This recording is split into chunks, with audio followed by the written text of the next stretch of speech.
Hello everyone, welcome to my channel. तो आज हम कर रहे हैं क्लास 6 मैथ्स के सारे चैप्टर्स के एमसीक्यू, जिसमें हमने सारे चैप्टर्स को कवर किया हुआ है। तो आप लोगों को अच्छे से सारी चीज़ें रिवाइज हो जाएंगी और आप लोग अच्छे से क्वेश्चन आंसर्स को कर पाएंगे। ओके, तो अगर आप इस चैनल में नए हैं तो चैनल को लाइक शेयर एंड सब्सक्राइब करना ना भूलें और लास्ट तक वीडियो में बने रहें। तो स्टार्ट करते हैं। क्वेश्चन है, द पैटर्न्स ऑफ नंबर्स, ये कुछ नंबर सीक्वेंस में रखे हुए हैं, आर नोन एज, इन्हें क्या कहते हैं? स्क्वायर नंबर्स, विरांका नंबर, ट्रायंगुलर नंबर्स और नेचुरल नंबर। सो हम पहले इसमें पैटर्न फाइंड आउट करते हैं कि इसमें क्या पैटर्न बन रहा है। देखो, अगर हम थर्ड नंबर से स्टार्ट करें तो हमें 3 कैसे मिला है? इससे प्रीवियस जो 2 नंबर्स हैं इन दोनों को ऐड करके अगर हम 1 + 2 करेंगे तो हमें नेक्स्ट क्या मिल रहा है?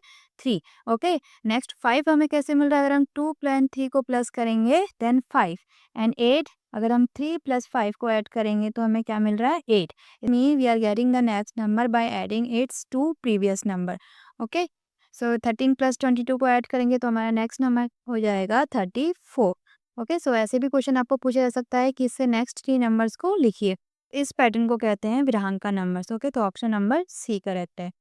ठीक है, देखो इसमें कुछ नंबर सीक्वेंस दिए हुए हैं, इन्हें क्या कहते हैं? अगर सारे 1 है तो इन्हें ऑल वंस कहेंगे।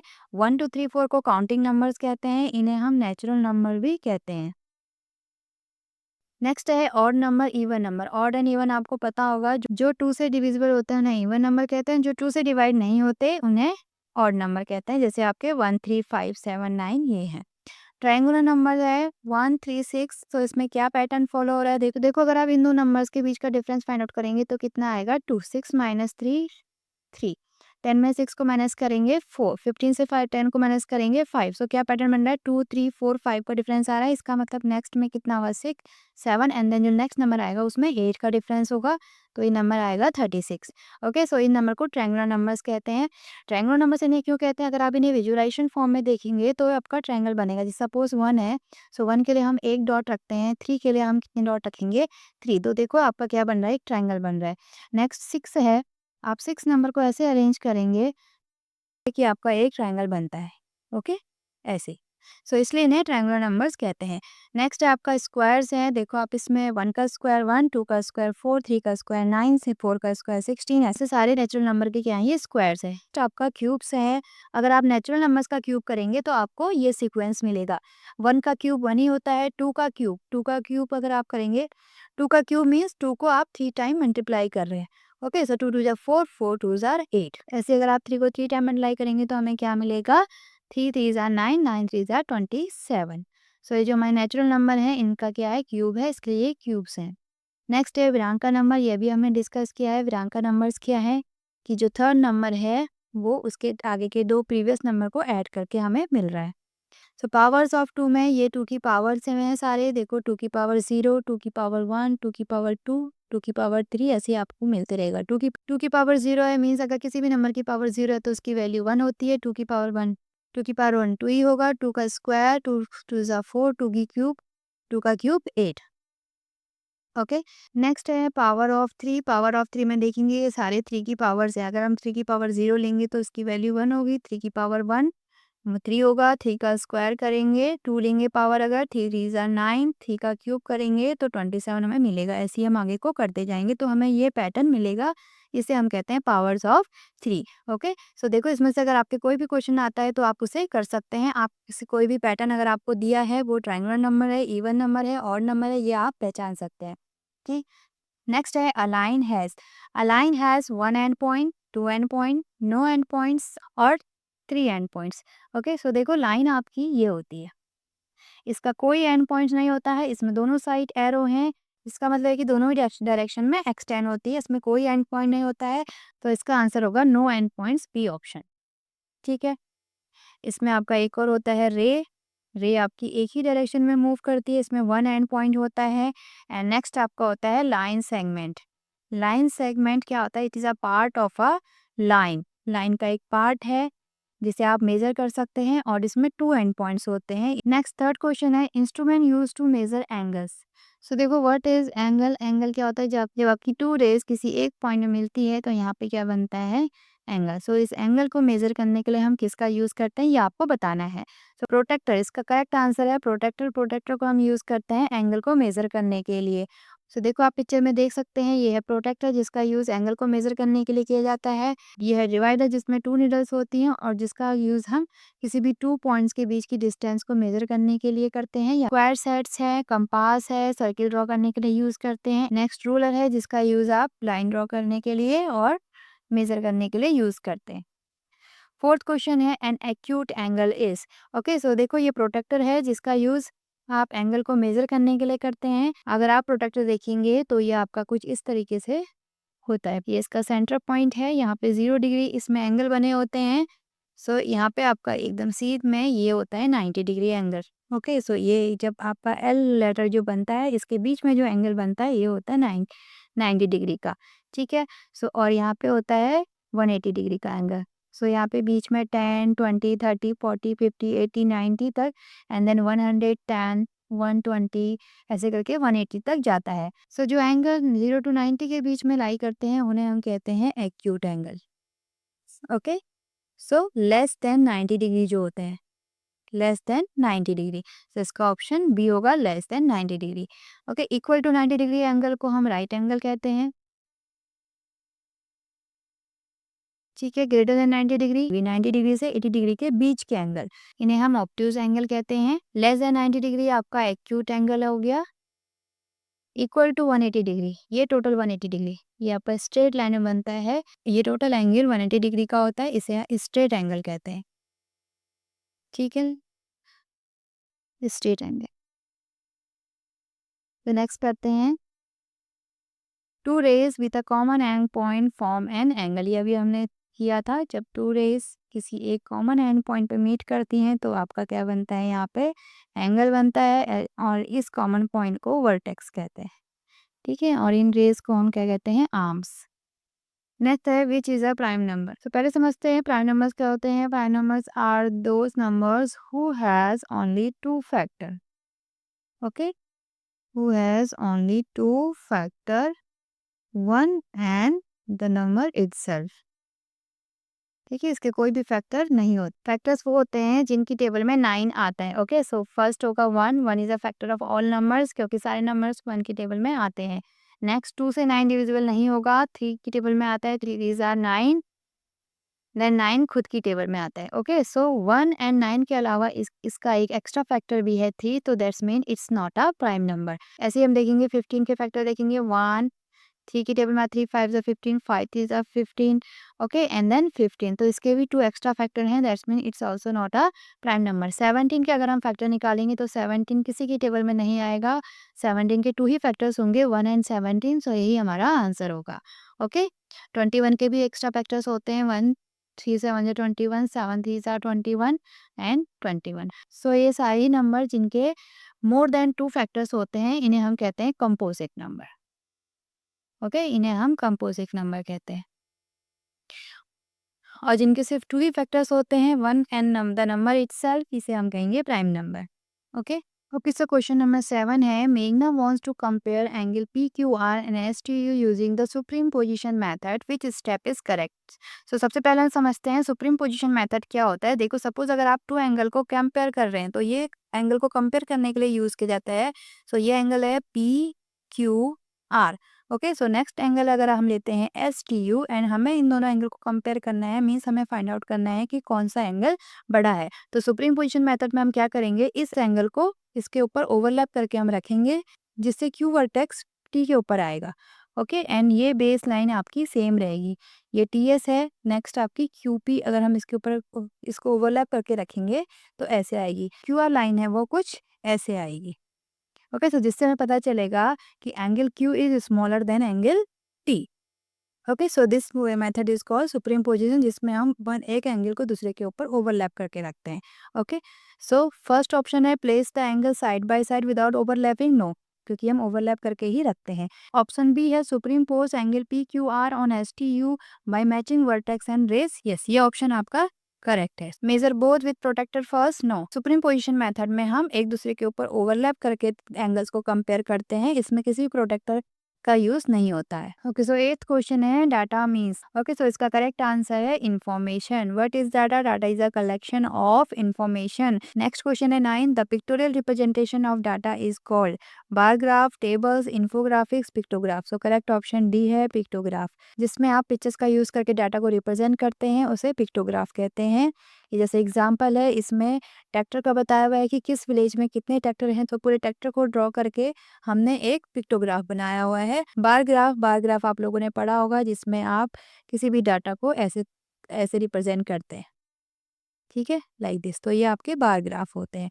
नेक्स्ट इन्फोग्राफिक्स होते हैं आपके माउंटेन्स। हमें माउंटेन्स की हाइट मेजर करनी थी, तो हमने क्या किया, पूरे माउंटेन्स को ड्रॉ करके उनकी हाइट को रिप्रेजेंट किया है। Okay, so this is called infograph. ठीक है, सो एक विजुअलाइजेशन ऑफ डाटा है जिसमें हम किसी भी डाटा को मोर आर्टिस्टिक वे में रिप्रेजेंट करते हैं।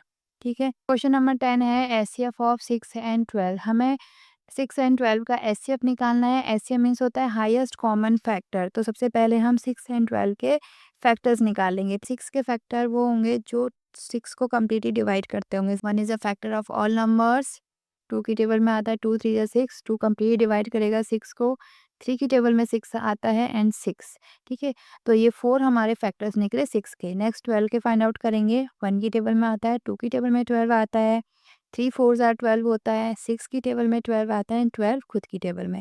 ओके, सो इसमें जो कॉमन फैक्टर है, देखो HCF means highest common factor. तो सबसे पहले तो हम कॉमन फैक्टर फाइंड आउट करेंगे। कॉमन फैक्टर क्या क्या है इसमें? 1 है, 2 है, 3 है एंड 6 है।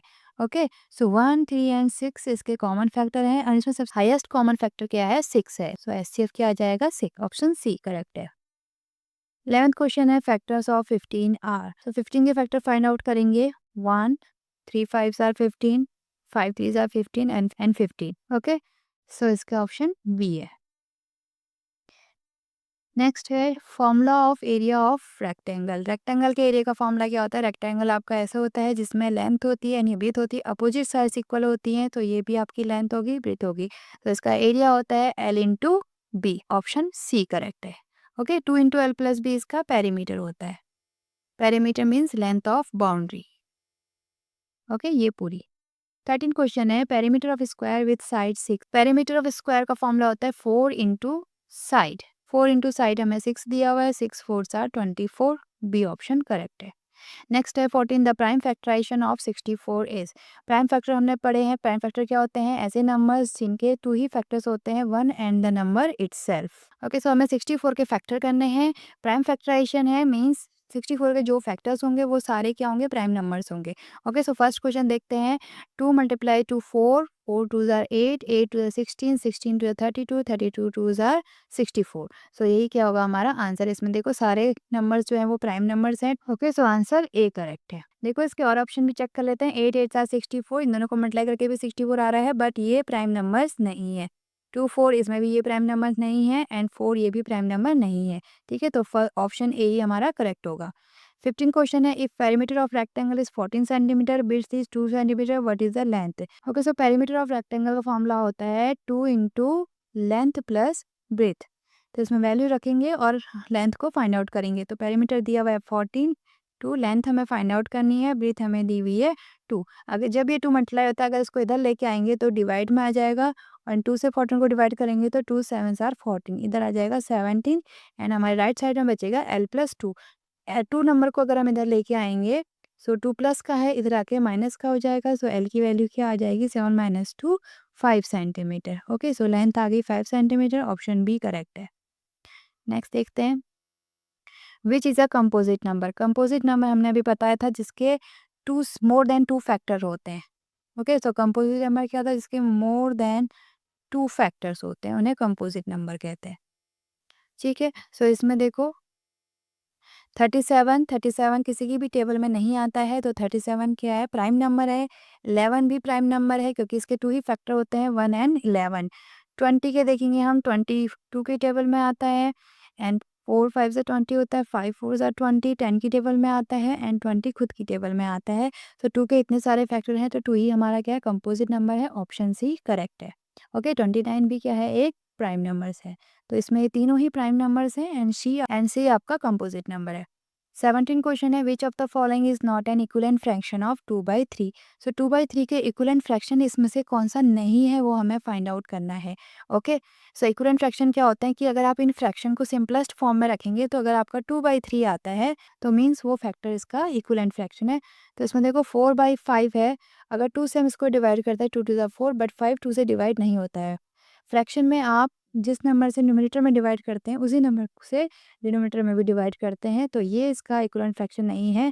ऑप्शन ए ही करेक्ट है, बाकी ये तीनों ही इक्विवेलेंट फ्रैक्शन है। 8/12 है, अगर आप इसे सिंपलेस्ट फॉर्म में रखेंगे सो ये दोनों ही किसकी टेबल में आ रहे हैं, 4 की। 4 2 ज़ार 8, 4 3 ज़ार 12, देखो 2/3 आ गया। तो इन सबको अगर आप सिंपलेस्ट फॉर्म में कन्वर्ट करेंगे तो इनकी वैल्यू 2/3 ही आएगी।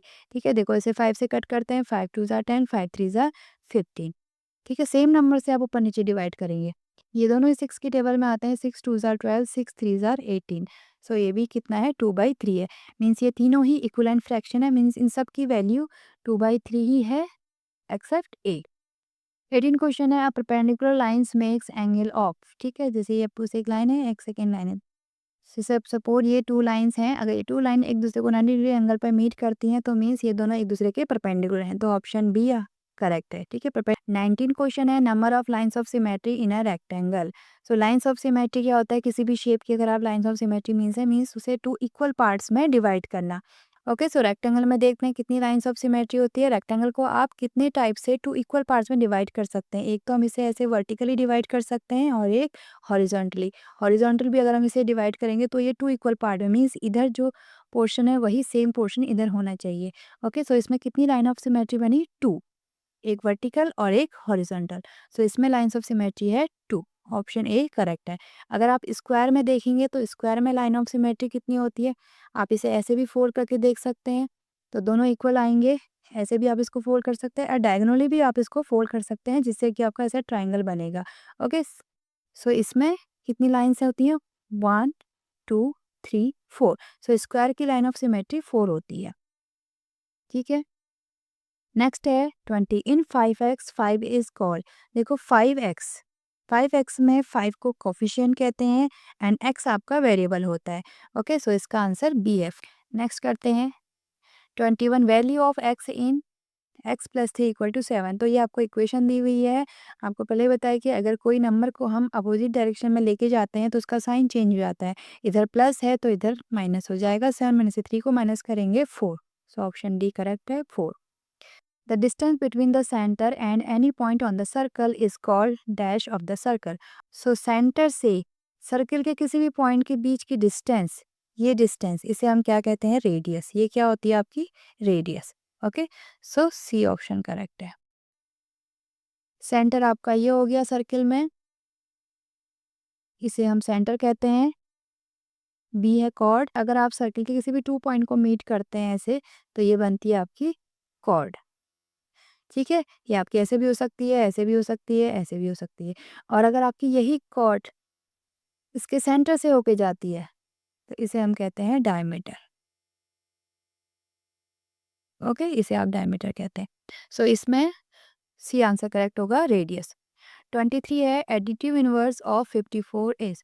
एडिटिव इनवर्स क्या होता है, देखो जब 2 नंबर्स को प्लस करने पे 0 आए, सो अगर 54 में हम क्या प्लस करेंगे कि 0 आएगा, -54। 4 -54 0।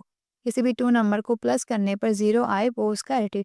सो 54 का एडिटिव इनवर्स क्या हो जाएगा, -54। बी ऑप्शन करेक्ट है। ठीक है, नेक्स्ट है, फाइंड द वैल्यू ऑफ -8 -13। तो ब्रैकेट को अगर हम खोलेंगे तो ये -8 है, -13 है। माइनस माइनस अगर दोनों हो तो प्लस हो जाता है एंड साइन माइनस का ही आएगा, जो बड़े डिजिट के आगे होता है वही साइन आता है। सो माइनस माइनस प्लस हो जाएगा, 13 + 8 21। सो इसका आंसर हो जाएगा बी, 21। ठीक है, देखो आप देखो प्लस प्लस प्लस होता है, अगर दोनों ही डिजिट के आगे प्लस है, जैसे 2 + 3 तो प्लस होगा 5। प्लस माइनस माइनस होता है, माइनस प्लस है तभी माइनस होता है, अगर माइनस माइनस है तो प्लस होता है। ठीक है, जैसे यहाँ पे ये दोनों माइनस माइनस थे तो हम इन दोनों को क्या करेंगे, प्लस करेंगे। ठीक है, आप इसको नंबर लाइन में करके भी देख सकते हैं। नेक्स्ट क्वेश्चन है, एसिडेशन ए को बताना है कि जो फैक्ट दिया हुआ है उसका करेक्ट रीजन आर है या नहीं है। ठीक है। ए है the perimeter of a square with side 8 centimetre is 32। Okay, so perimeter of square हमने पहले ही पढ़ा था, 4 इंटू साइड होता है। सो 4 मल्टीप्लाई 8, 8 4 ज़ार 32। ओके, सो ये करेक्ट है। पेरीमीटर क्या होता है? Length of boundary. So suppose इसकी साइड ए है, सो पेरीमीटर होता है total length of boundary. So 4 time क्या आएगा? ए मीन्स साइड। ए यहाँ पे साइड है, side plus side means 4 time A, 4 into side. ये इसका फॉर्मूला ऐसे निकलता है। ओके, सो ये आंसर करेक्ट है। रीजन दिया है all side of a square are equal, so perimeter equal to 4 into side length. Reason भी करेक्ट है, मीन्स ये दोनों ही क्या है? करेक्ट हैं। ये ऑप्शन सही होगा। Both A and R true and R is a correct explanation of A. Okay, so first ही हमारा सही है। ओके, सो ये सारे क्वेश्चंस हमारे कंप्लीट हो गए जिसमें हमने सारे चैप्टर्स को कवर किया था। आई होप आप लोगों को सारी चीज़ें रिकॉल हो गई होंगी। Okay, so thank you for watching.